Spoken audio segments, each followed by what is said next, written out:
ನಮಸ್ಕಾರ ವೃಶ್ಚಿಕ ರಾಶಿಯ ಆತ್ಮೀಯ ಬಂಧುಗಳೇ, ಕಾಲಪುರುಷನ ಪ್ರಮುಖ ರಾಶಿಗಳಲ್ಲಿ ಒಂದಾದ ವೃಶ್ಚಿಕ ರಾಶಿಯವರನ್ನು ಅರ್ಥಮಾಡಿಕೊಳ್ಳುವುದು ಅಷ್ಟು ಸುಲಭವಲ್ಲ. ನೀವು ಹೊರನೋಟಕ್ಕೆ ಎಷ್ಟು ಶಾಂತವಾಗಿ ಕಾಣುತ್ತೀರೋ ನಿಮ್ಮ ಮನಸ್ಸಿನ ಒಳಗಡೆ ಅಷ್ಟೇ ವೇಗವಾಗಿ ಆಲೋಚನೆಗಳು ನಡೆಯುತ್ತಿರುತ್ತವೆ.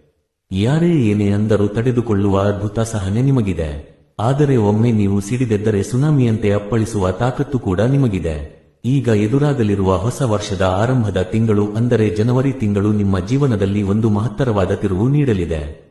ಇಲ್ಲಿಯವರೆಗೂ ನೀವು ಪಟ್ಟ ಕಷ್ಟಗಳು, ಅನುಭವಿಸಿದ ಅವಮಾನಗಳು ಮತ್ತು ಸುರಿಸಿದ ಕಣ್ಣೀರಿಗೆ ಒಂದು ನ್ಯಾಯ ಸಿಗುವ ಕಾಲ ಬಂದಿದೆ. ಈ ತಿಂಗಳಿನಲ್ಲಿ ಗ್ರಹಗತಿಗಳು ನಿಮಗೆ ಎಂತಹ ಅದ್ಭುತ ಯೋಗವನ್ನು ತರುತ್ತಿವೆ ಎಂದರೆ ನಿಮ್ಮನ್ನು ಕಡೆಗಣಿಸಿದವರೇ ನಿಮ್ಮ ಹತ್ತಿರ ಬರುವ ಪರಿಸ್ಥಿತಿ ನಿರ್ಮಾಣವಾಗಲಿದೆ. ಆದರೆ ನೆನಪಿಡಿ, ಹಳೆಯ ದ್ವೇಷಗಳೇ ಈ ಸಮಯದಲ್ಲಿ ನಿಮಗೆ ಅಡೆತಡೆ ಉಂಟು ಮಾಡುವ ಸಾಧ್ಯತೆ ಇದೆ. ಆದ್ದರಿಂದ ಎಚ್ಚರಿಕೆಯಿಂದ ಇರುವುದು ಉತ್ತಮ.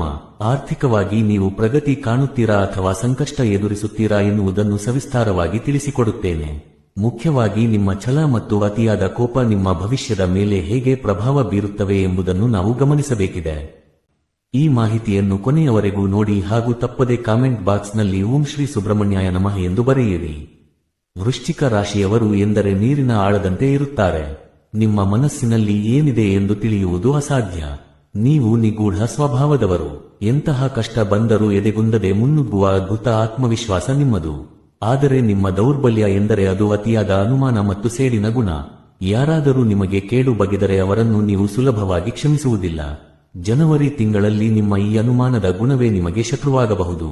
ಗ್ರಹಗಳ ಸ್ಥಿತಿಯನ್ನು ನೋಡುವುದಾದರೆ ನಿಮ್ಮ ರಾಶ್ಯಾಧಿಪತಿಯಾದ ಮಂಗಳನು ಈ ತಿಂಗಳು ನಿಮಗೆ ಹೆಚ್ಚಿನ ಉತ್ಸಾಹವನ್ನು ತುಂಬಲಿದ್ದಾನೆ. ಸೂರ್ಯನ ಸಂಚಾರವು ಸರ್ಕಾರಿ ಕೆಲಸಗಳಲ್ಲಿ ಜಯ ತಂದುಕೊಡಲಿದೆ. ಆದರೆ ಶನಿಯ ದೃಷ್ಟಿ ನಿಮ್ಮ ಮೇಲೆ ಇರುವುದರಿಂದ ಕೆಲವು ಕೆಲಸಗಳಲ್ಲಿ ಸ್ವಲ್ಪ ವಿಳಂಬ ಉಂಟಾಗಬಹುದು. ನೀವು ಅಂದುಕೊಂಡ ಸಮಯಕ್ಕೆ ಕೆಲಸ ಆಗದಿದ್ದಾಗ ಸಿಟ್ಟು ಮಾಡಿಕೊಳ್ಳಬೇಡಿ. ತಾಳ್ಮೆಯ ಈ ತಿಂಗಳು ನಿಮ್ಮ ಗೆಲುವಿನ ಅಸ್ತ್ರವಾಗಲಿದೆ. ಉದ್ಯೋಗದ ವಿಚಾರಕ್ಕೆ ಬಂದರೆ ಈ ತಿಂಗಳು ಉದ್ಯೋಗಸ್ಥರಿಗೆ ಒಂದು ಸವಾಲಿನ ಸಮಯವಾಗಿದೆ. ಕಚೇರಿಯಲ್ಲಿ ನಿಮ್ಮ ಮೇಲಧಿಕಾರಿಗಳು ನಿಮ್ಮ ಪ್ರತಿ ನಡೆಯನ್ನು ಗಮನಿಸುತ್ತಿರಬಹುದು. ನೀವು ಮಾಡುವ ಸಣ್ಣ ತಪ್ಪನ್ನು ದೊಡ್ಡದಾಗಿ ಬಿಂಬಿಸುವ ಸಾಧ್ಯತೆ ಇದೆ. ಆದ್ದರಿಂದ ಕೆಲಸದಲ್ಲಿ ನಿಷ್ಠೆ ಇರಲಿ. ಪೊಲೀಸ್ ಇಲಾಖೆ, ವೈದ್ಯಕೀಯ ಕ್ಷೇತ್ರ ಅಥವಾ ರಕ್ಷಣಾ ಪಡೆಯಲ್ಲಿ ಇರುವವರಿಗೆ ಈ ತಿಂಗಳು ಬಡ್ತಿ ಸಿಗುವ ಯೋಗವಿದೆ. ಸರ್ಕಾರಿ ಕೆಲಸಕ್ಕಾಗಿ ಹಗಲು ರಾತ್ರಿ ಕಷ್ಟಪಡುತ್ತಿರುವವರಿಗೆ ಈ ಸಮಯ ಅದೃಷ್ಟದ ಬಾಗಿಲು ತೆರೆಯಲಿದೆ. ವಿಶೇಷವಾಗಿ ಸ್ಪರ್ಧಾತ್ಮಕ ಪರೀಕ್ಷೆಗಳಲ್ಲಿ ನೀವು ನಿರೀಕ್ಷೆಗೂ ಮೀರಿದ ಫಲಿತಾಂಶ ಪಡೆಯಬಹುದು. ಇನ್ನು ವ್ಯಾಪಾರಸ್ಥರಿಗೆ, ವಿಶೇಷವಾಗಿ ಕಬ್ಬಿಣ, ಸಿಮೆಂಟ್ ಅಥವಾ ಭೂಮಿಗೆ ಸಂಬಂಧಿಸಿದ ಉದ್ಯಮದಲ್ಲಿ ಇರುವವರಿಗೆ ಈ ತಿಂಗಳು ದೊಡ್ಡ ಮಟ್ಟದ ಲಾಭ ದೊರೆಯಲಿದೆ. ಆದರೆ ಪಾಲುದಾರಿಕೆ ವ್ಯವಹಾರದಲ್ಲಿ ಜಾಗ್ರತೆ ವಹಿಸಿ. ನಿಮ್ಮ ಪಾಲುದಾರರು ನಿಮಗೆ ಗೊತ್ತಿಲ್ಲದಂತೆ ಕೆಲವು ನಿರ್ಧಾರಗಳನ್ನು ತೆಗೆದುಕೊಳ್ಳುವ ಸಾಧ್ಯತೆ ಇರುತ್ತದೆ. ನಿರುದ್ಯೋಗಿಗಳಿಗೆ ಈ ತಿಂಗಳು ಹೊಸ ಭರವಸೆಯನ್ನು ತರುತ್ತಿದೆ. ತಿಂಗಳ ದ್ವಿತೀಯಾರ್ಧದಲ್ಲಿ ನಿಮಗೆ ದೂರದ ಊರಿನಿಂದ ಉದ್ಯೋಗದ ಕರೆ ಬರಬಹುದು. ಆರಂಭದಲ್ಲಿ ಆದಾಯ ಕಡಿಮೆ ಅನ್ನಿಸಿದರೂ ಅನುಭವಕ್ಕಾಗಿ ಕೆಲಸಕ್ಕೆ ಸೇರಿಕೊಳ್ಳುವುದು ಬುದ್ಧಿವಂತಿಕೆ. ಹಣಕಾಸಿನ ವಿಚಾರದಲ್ಲಿ ವೃಶ್ಚಿಕ ರಾಶಿಯವರಿಗೆ ಈ ತಿಂಗಳು ಮಿಶ್ರಫಲ ದೊರೆಯಲಿದೆ.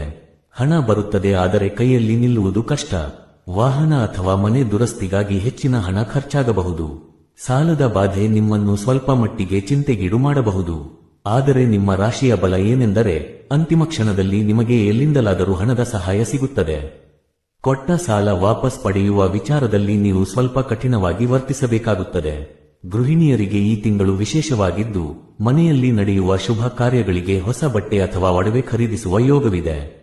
ಕುಟುಂಬ ಜೀವನದ ಬಗ್ಗೆ ಹೇಳುವುದಾದರೆ ನಿಮ್ಮ ಕೋಪವೇ ನಿಮ್ಮ ಮನೆಯ ಶಾಂತಿಯನ್ನು ಹಾಳು ಮಾಡುವ ಸಾಧ್ಯತೆ ಇದೆ.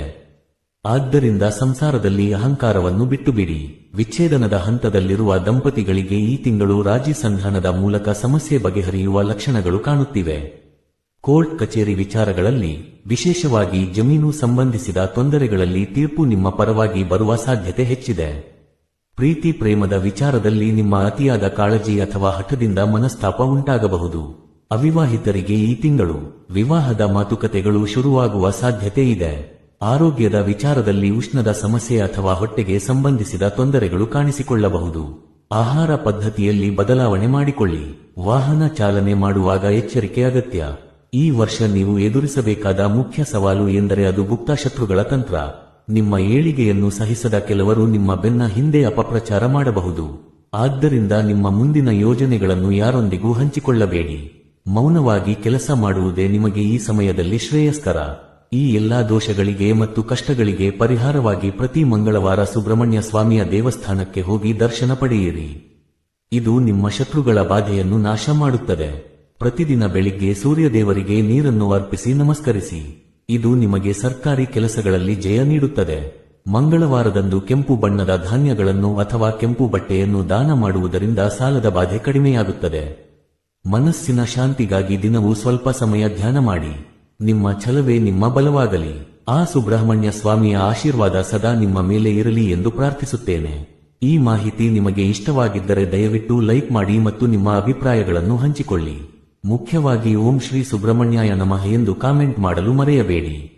ಮುಂದಿನ ಭಾಗದಲ್ಲಿ ಮತ್ತೊಂದು ರಾಶಿಯ ಭವಿಷ್ಯದೊಂದಿಗೆ ಭೇಟಿಯಾಗೋಣ. ವಂದನೆಗಳು.